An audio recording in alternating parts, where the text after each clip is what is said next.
19th of May 1968, Mr. Jiddu Krishnamurti's fourth public talk in Amsterdam at the Congress Center. One can talk endlessly describing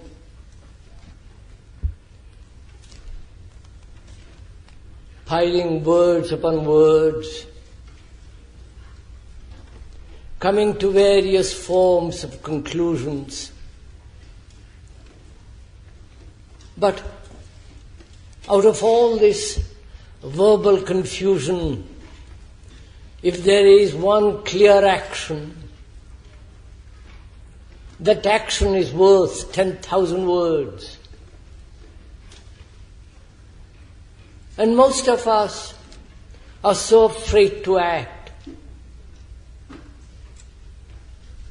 because we ourselves are so confused, disorderly, contradictory, and rather miserable. And we hope through this confusion, through this disarray, some kind of clarity could come into being. A clarity that can never be clouded over. A clarity that is not of another. The clarity that is not given or induced or taken away. A clarity that keeps itself without any effort, without any volition, without any motive, alive. A clarity that has no end and have no beginning. Most of us do desire, or most of us, if we are at all aware of the inward confusion one has, one wants such clarity.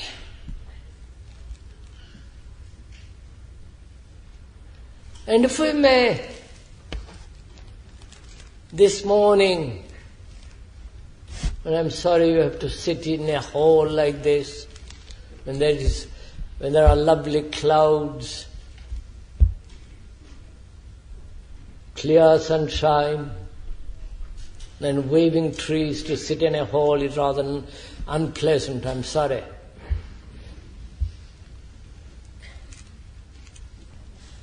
I would like this morning, if I may, to say, if each one of us could come upon this clarity, so that when you leave this hall, your minds and your heart are very clear, undisturbed, no problem and no fear. If we could go into this, it would be eminently worthwhile to say for each one of us, if we could be light to ourselves, a light that is has no dependence on another, that is completely free. And to go into that, one has to explore rather a complex problem.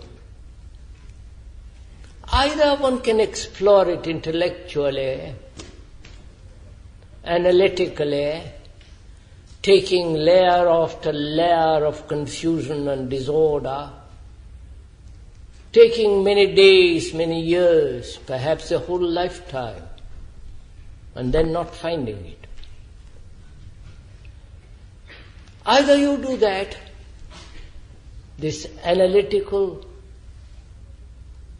cause and effect process, or perhaps you can sidestep all that completely and come directly without the intermediary of any authority of the intellect or of a norm.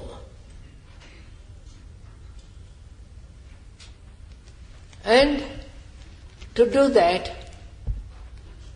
requires that much abused word, meditation.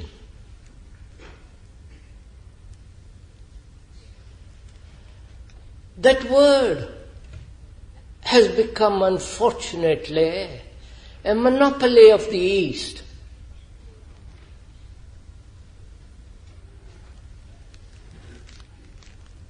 And therefore, utterly worthless.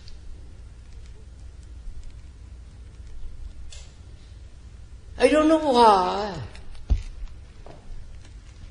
the mysticism, if it is mysticism at all and not self-hypnosis and illusion, why the Orient, the East, has this peculiar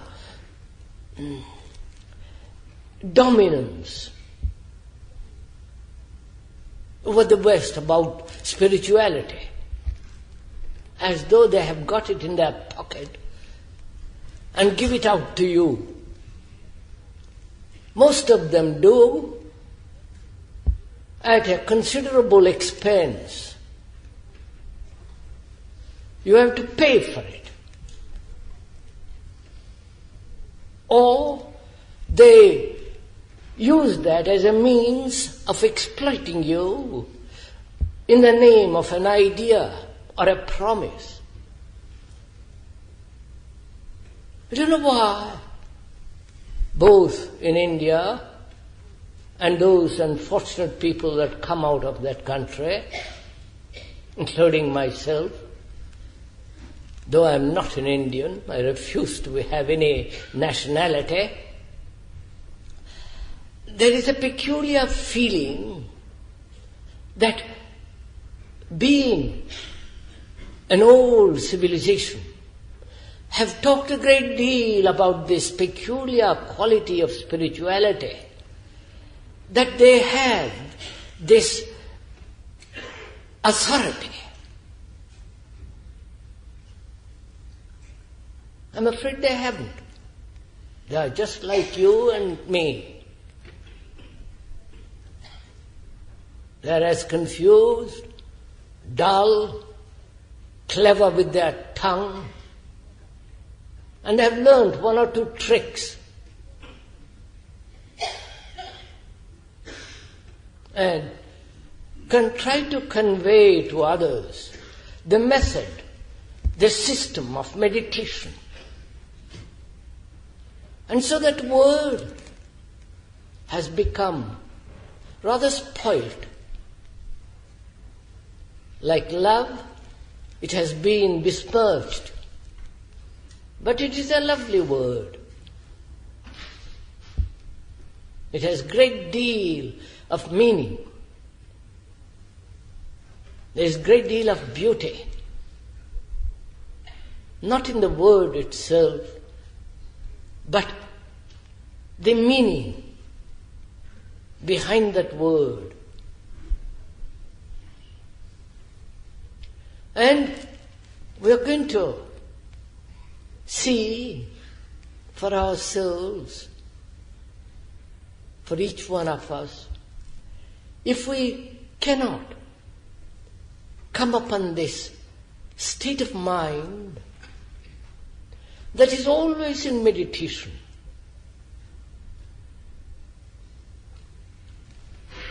to lay the foundation for that meditation, One must understand what living is. Living and dying. The understanding of that life and the extraordinary meaning of death is meditation. Not searching out some deep mystical experience. Not, as it is done in the East, a repetition of words, as also the Catholics and others do. A constant repetition of a series of words, however hallowed, however ancient, that only makes the mind quiet, but also it makes the mind rather dull, stupid, mesmerized. Might just as well take a tranquilizer, much easier. So that is not meditation. The repetition of words, the self-hypnosis, the following of a system or a method. I think we should be very clear about these two facts, experience and following a method, a system that promises a reward of vast transcendental experience and all that silly nonsense. When one talks about experience, the word itself means, does it not, to go through something, to be pushed through.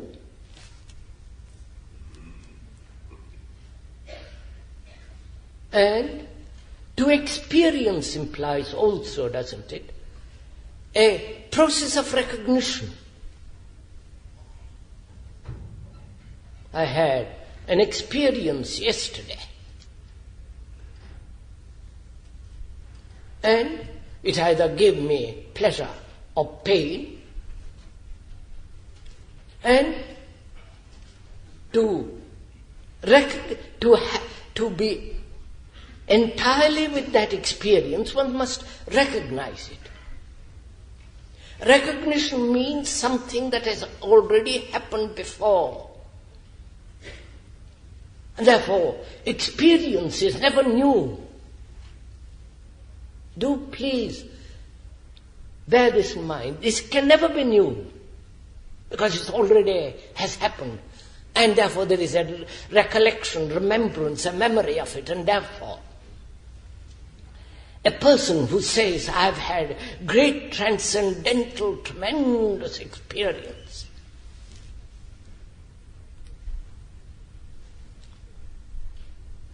such a person is obviously either exploiting others because he thinks he has a marvelous experience,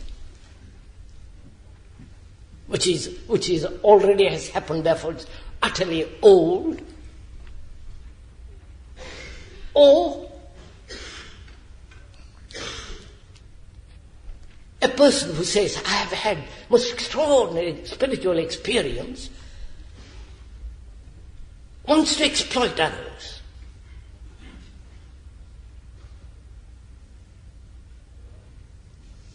Truth can never be experienced. That's the beauty of it. Because it's always new. It's never what has happened yesterday. That must be totally, completely forgotten or gone through what has happened yesterday. The incident of yesterday must be finished with yesterday. But to carry that over as an experience to be measured in terms of achievement, to convey to others that one has something extraordinary to impress, to carry, to convey, to convince others, seems to me so utterly silly. So one must be very cautious, guarded about this world experience. Because you can only experience and remember that experience only when it has already happened to you. That means there must be a center, a thinker, an observer who retains, holds the thing that is over, and therefore something already dead, and therefore nothing new. It's like a Christian steeped in his particular conditioning, burdened with 2,000 years of propaganda. When he perceives or has a vision of his Saviour, whatever he may call him, it is merely a projection of what has been, his own conditioning, his own wish, his own desire. It's the same in the East. Their own particular Krishna or whatever that is. So one must be tremendously cautious about this word.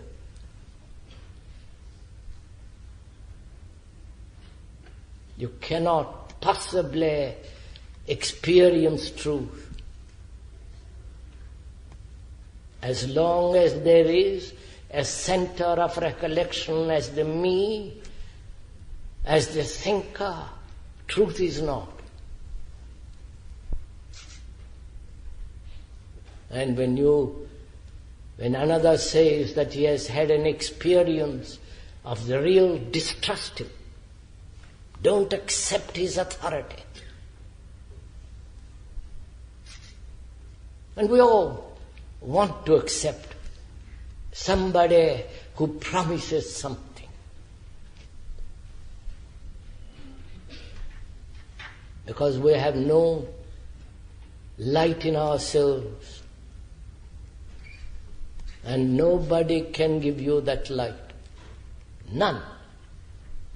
No guru, no teacher, no savior, no one.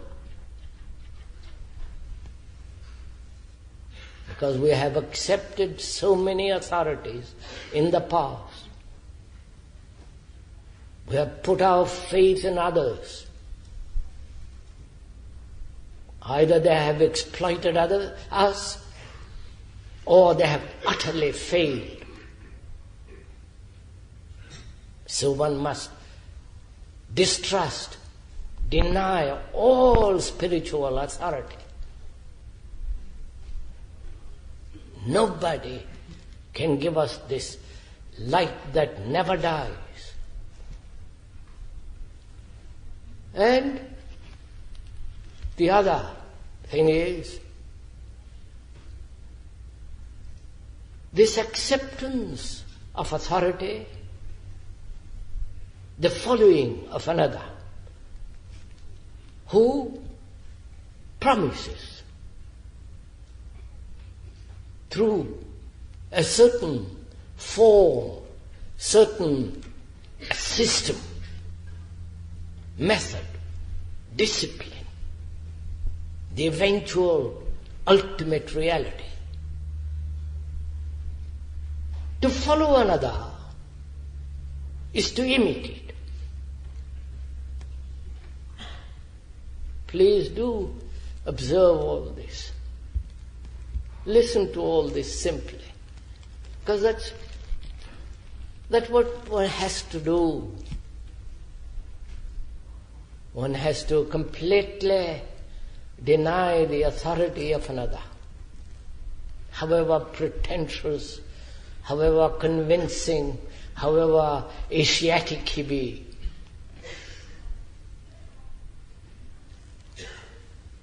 To follow implies not only the denying of one's own clarity, one's own investigation, one's own integrity and honesty,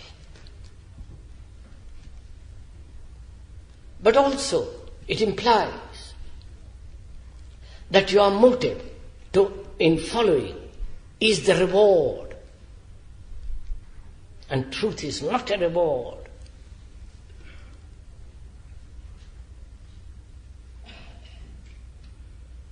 If one is to understand it, any form of reward and punishment must be totally set aside.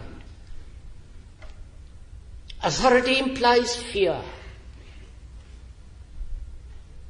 And to discipline oneself according to that fear of not gaining what the exploiter in the name of truth or experience and all the rest of it says, denies one's own clarity and honesty. And if you say you must meditate, you must follow a certain path, a certain system, obviously you are conditioning yourself according to that system or method. And what that method promises perhaps you will get, but will be nothing but ashes. Again, the motive there is achievement, success, and the root of it is fear. Fear is pleasure. And so, having clearly understood that between you and yourself and myself, that there is no authority in this. The speaker has no authority whatsoever. And he is not trying to convince you of anything. Or asking you to follow. You know, when you follow somebody, you destroy that somebody. The disciple destroys the master, and the master destroys the disciple. You can see this happening historically in daily life. When the wife or the husband dominate each other, they destroy each other. In that there is no freedom, there is no beauty, there is no love. So having laid that clearly, then we can proceed to meditate about life, about death, about love. Because if we do not lay the right foundation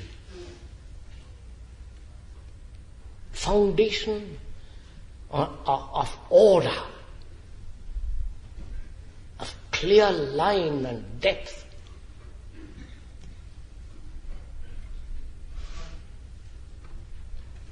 then thought must inevitably become tortuous, deceptive,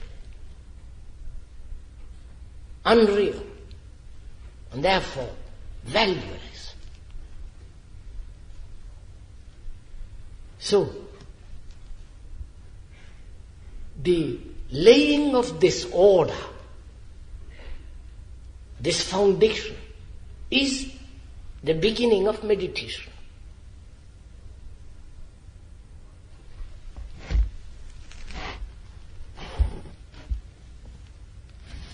Our life, the daily life which one leads, from the moment we are born till we die, through marriage, children, jobs, cunning achievements. Our life is a battlefield, not only within ourselves, but also outwardly. In the family, in the office, in the group, in the community, and so on. Our life is constant struggle. That is what we call living. A pain, fear, despair, anxiety, with enormous sorrow, constantly our shadow. That's our life. Some of us, perhaps a small minority, and it's always the small minority that do bring about a vital change. Perhaps the small minority, neither accepting or denying this disorder, this confusion, this frightening mess in ourselves and in the world, can look at it,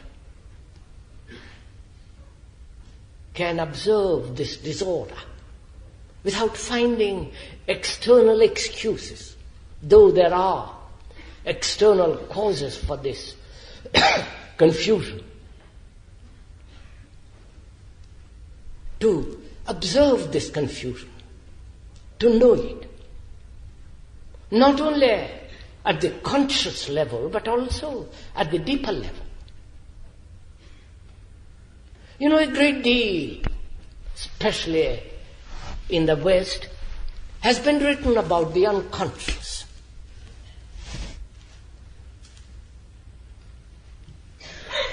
They have given such extraordinary significance to it.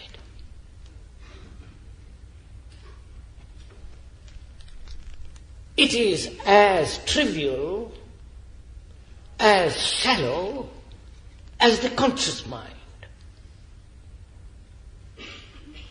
You can observe it yourself. Not according to any specialist. If you observe it, you will see that what is called the unconscious, is the residue of the race, of the culture, of the family, of your motives, appetites, and all the rest of it is there, hidden. And the conscious mind is occupied with the daily routine of life. Going to the office, the sex motives, all the rest of it. And to give importance to one or to the other seems to me so utterly empty. Both are very little meaning, except the conscious mind has to have a technological knowledge in order to have a livelihood. And this constant battle, both within, at the deeper layer, as well as the superficial layer, is the constant way of our life. And therefore, a way of disorder, a way of disarray, contradiction, misery. And such a mind, trying to meditate by going to some school in the East, is so utterly meaningless, infantile. And so many do, as though they can escape from life, put a blanket over their misery and cover it up. So, meditation is bringing about order in this confusion. not through effort, because every effort distorts the mind. That one can see. To see truth, mind must be absolutely clear, without any distortion, without any compulsion, without any direction.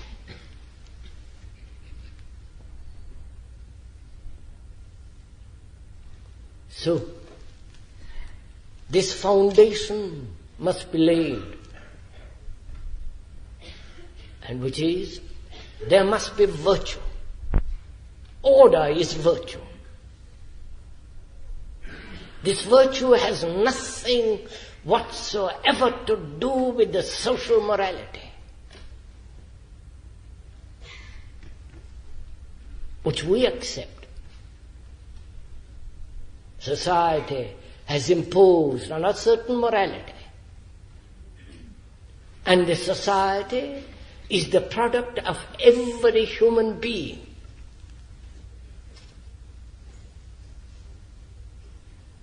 Society, with its morality, says you can be greedy, you can kill another, in the name of God, in the name of your country, in the name of an ideal. You can be competitive, you can be greedy, envious, monstrous, within the law.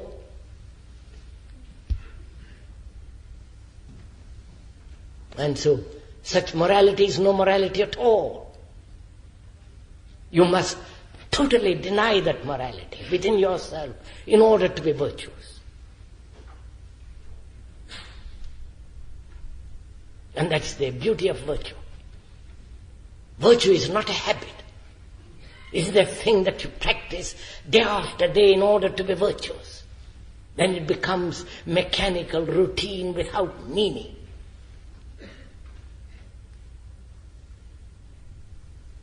But to be virtuous means, does it not, to know what is disorder? The disorder, which is this contradiction within ourselves, this tearing of various pleasures and desires and ambitions, greed, envy, fear, all that. Those are the causes of disorder within ourselves and outwardly. To be aware of it,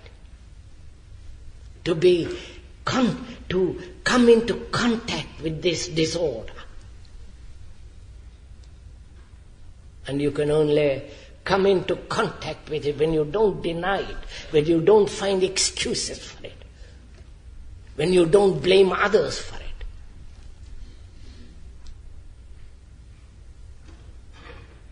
Then, in the denial of that disorder, there is order.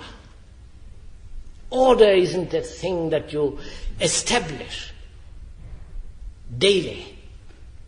What virtue, which is order, comes out of disorder.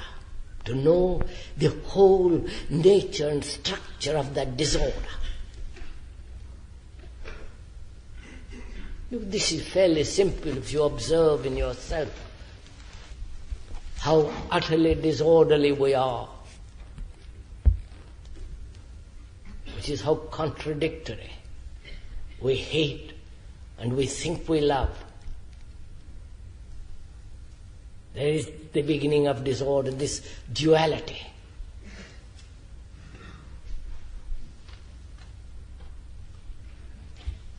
And virtue is not the outcome of duality. Virtue is a living thing to be picked up daily, not the repetition of something which you called virtue yesterday, and that becomes mechanical, worthless. So there must be disorder, there must be order.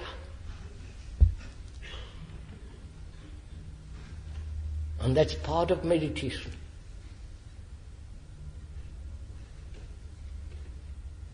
And order means beauty. There is so little beauty in our life.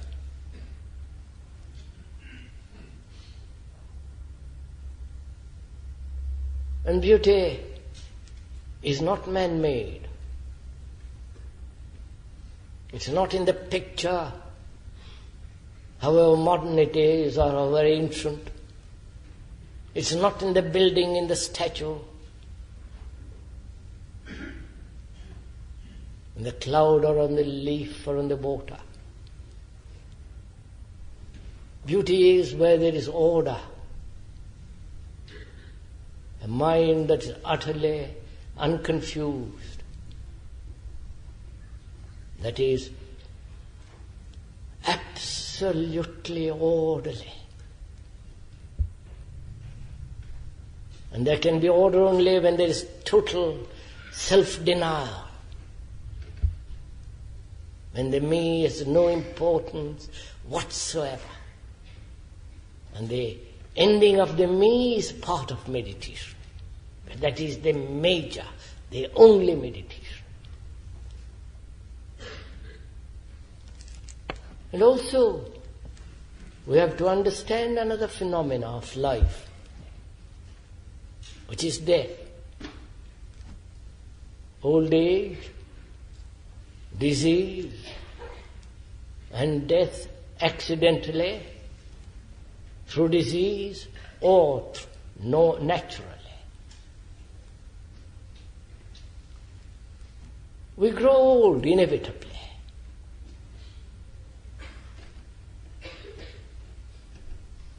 And that age is shown in the way we have lived our life. It shows in our face how we have satisfied crudely, brutally our appetites. We lose sensitivity. The sensitivity that one has had when one is very young, fresh, innocent. And as we grow older, we become insensitive, dull, unaware, and gradually enter the grave. So there is old age.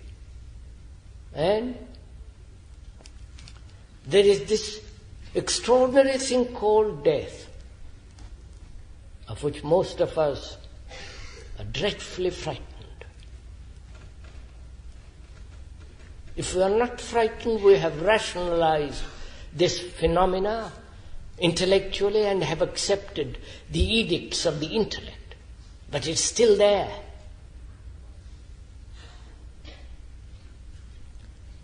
And obviously, there is the ending of the organism, the body.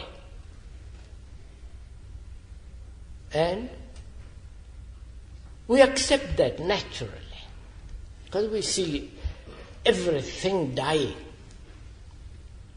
But what we do not accept is the psychological ending. The me, with the family, with the house, with the success, the things I have done, the things I have to do, the fulfillments and the frustrations, and there's something more to do before I end. And the psychological entity, the me, the I, the soul, the various four words that we give to this center of myself as my being, we are afraid that will come to an end.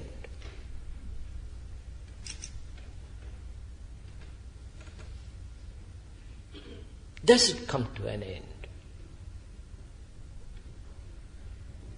Does it have a continuity?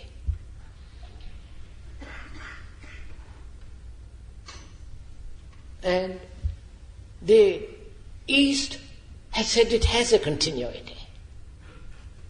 Reincarnation, being born, perhaps if you have lived rightly better, next life. And you have here other forms of resurrection and new way of, all that. After all, if you believe in reincarnation as the whole of Israel does, I don't know why they do, but they do, because it gives them a great deal of comfort. If you do believe in that idea, then in that idea is implied, if you observe it very closely, that what you do now, every day matters tremendously. Because the next life, you're going to pay for it or be rewarded how you have lived. So what matters is not what you believe will happen next life, but what you are, how you live. And that's implied also when you talk about resurrection. You have symbolized it in one person and worship that person.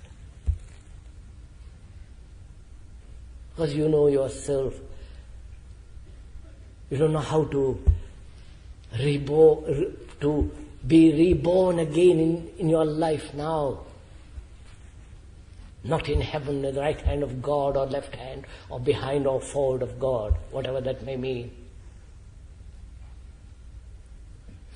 So what matters is how you live now. Not what you think, what your beliefs are, what your dogmas, superstitions, what your achievements are, but what you are, what you do. And we are afraid that this center called the I should come to an end. And we say, does it come to an end? If you have lived in thought, please listen to this. If you are lived in thought, that is when you have given tremendous importance to thinking. And thinking is old. Thinking is never new. Thinking is the continuation of memory. If you have lived there, obviously, some kind of continuity there is. And it is a continuity that is dead, over, finished. Something old. Therefore, only that which ends can have something new. So dying is very important to understand. To die. To die to everything that one knows. I don't know if you ever tried it. To be free from the known. To be free from your memories, even for a few days. To be free from your pleasure, without any argument, without any fear. To die to your family, to your house, to your name, to become completely anonymous. It's only the person that is completely anonymous is in a state of non-violence. He has no violence. And to die every day, not as an idea, but actually.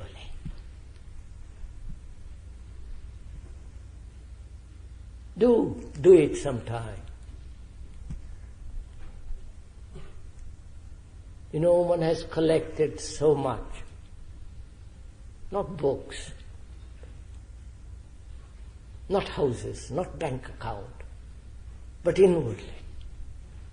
The memories of insults, the memories of flattery, the memories of neurotic achievements, the memory of holding on to your own particular experience which gives you a position. To die to all that, without argument, without discussion, without any fear, just to give it up. Do it sometime, you will see. It used to be the old tradition in the East that a rich man every 5 years or so gave up everything, including his money, and began again.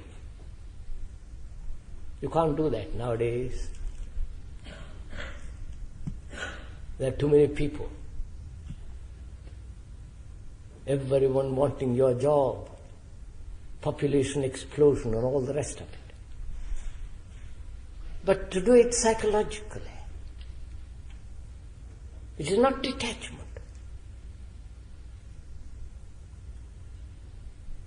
It's not giving up your clothes, your wife, your husband, or your children, or your house. But inwardly, not to be attached to anything.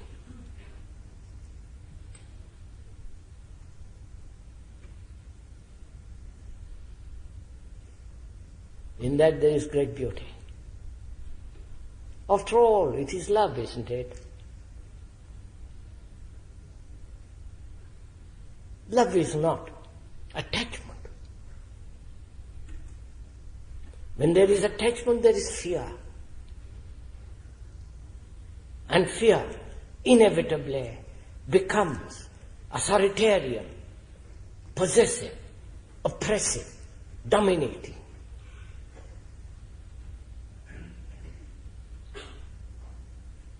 So, meditation is the understanding of life which is to bring about order. Order is virtue which is light, which is not to be lit by another.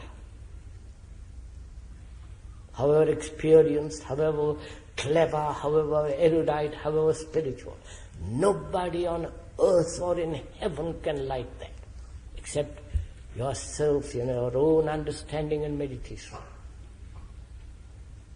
And to die to everything within oneself.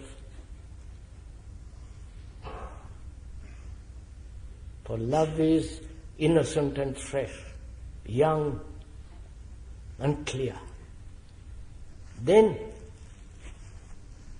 if you have established this order, this virtue, this beauty, this light in oneself, then one can go beyond. Which means then the mind, having laid order, which is not a thought, then the mind becomes utterly quiet, silent, naturally, without any force, without any discipline. And in the light of that silence, all action can take place, the daily living from that silence. And if one has, or if one were lucky enough to have gone that far, then in that silence there is quite a different movement. which is not of time, which is not of word, which is not measurable by thought, which is always new. It is that immeasurable something that man has everlastingly sought. But you have to come upon it. It cannot be given to you. It is not the word, not the symbol. Those are destructive. But to come, for it to come, you must have complete order, beauty, love, and therefore you must die to everything that you know in your psychologically, so that your mind is clear, not tortured, so that it sees things as they are, both outwardly and inwardly.